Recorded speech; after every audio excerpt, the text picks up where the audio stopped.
This is a video response for Snedmeister, who's made a response to Backwoods and delving into what is one of my personal favorite subjects, macroeconomics. I started out in my own economic studies. Now I haven't gone to formal education. I've read economics, Rothbard, many others. But my first step when I studied economics was the thing that spurred it on. This was around the one great economic recession, and my buddy said, "Man, this stock market thing doesn't look so good. Should I pull my money out?" And I said the thing that I was always taught: hey, the American economy always goes up. I'm like, let it ride.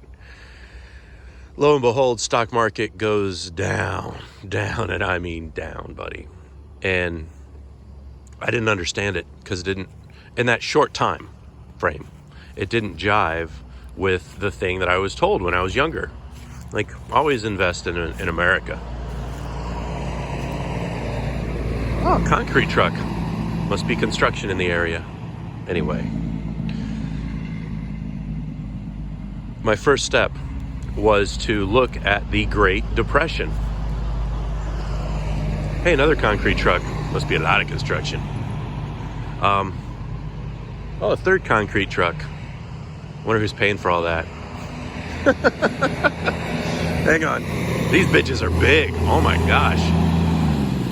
And he's got an American flag painted on the engine part. Okay, so I decided, what's the best way to look into it? Because surely after low on 100 years, nearly 100 years, they'll have crunched the numbers and figured out why we had a Great Depression. And I found that there wasn't a cut and dry answer. You could see symptoms. And there's a lot of people that declared certain things caused it. But in the end, you get 10 economists, and depending on their economic theory, they will say it's this or they will say it's that. Two leading economic theories would be the Keynesians and then the Austrians.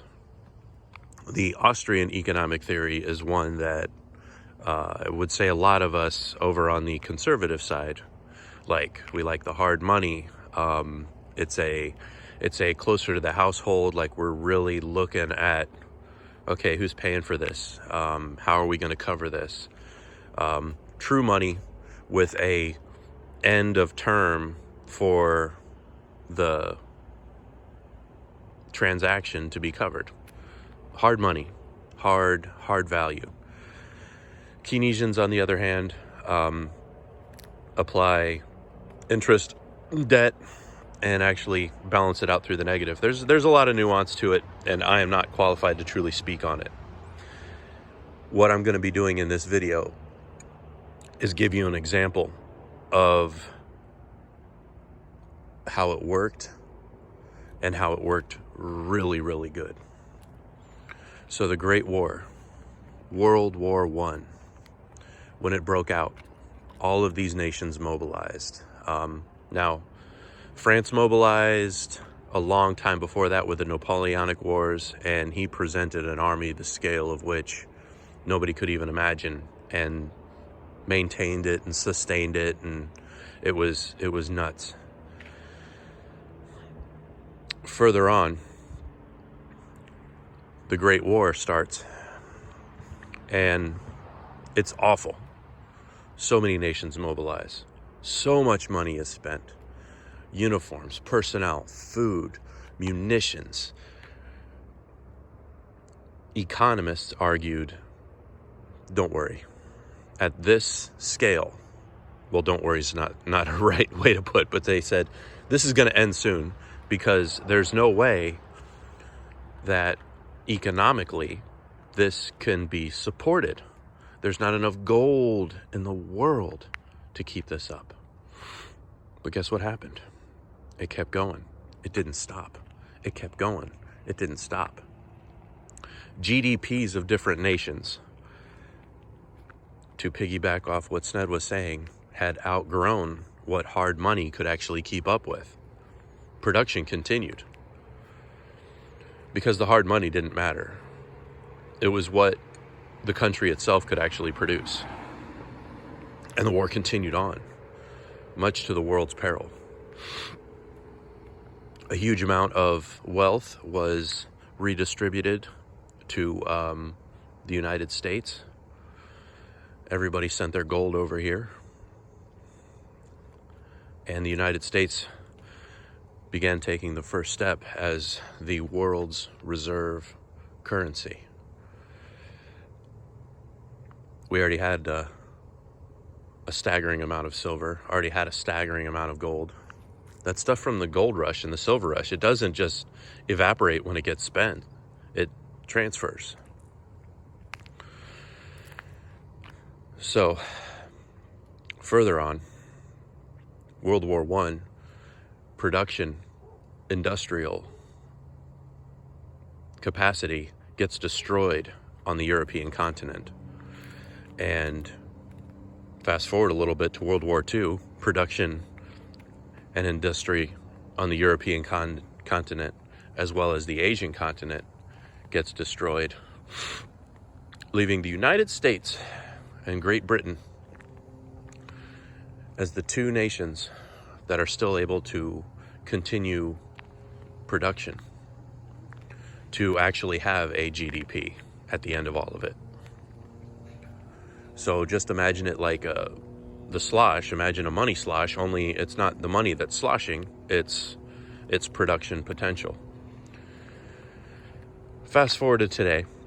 What bothers me though, and what I can't wrap my head around, is the change that we're experiencing as the Great Reset happens, and 7 million people are like, well, I'm not working. I'm not going to do that.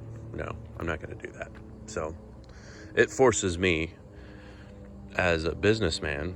I'm not shoehorned into what I do. I joke offhandedly to my boss, the company owner, said, you know what we should do? This fixing car crap is a little too hard. We're just gonna turn this place into a restaurant. Pit barbecue, Texas style. But that mindset, me and my partner, we're actually willing to do different things. And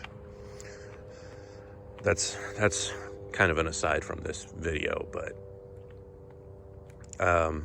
and I think what happened was Shafe's thing about saying, well, I'm 50 years old and this is what I do. I'm not going to learn to code. I'm not going to do this. I'm not going to do that.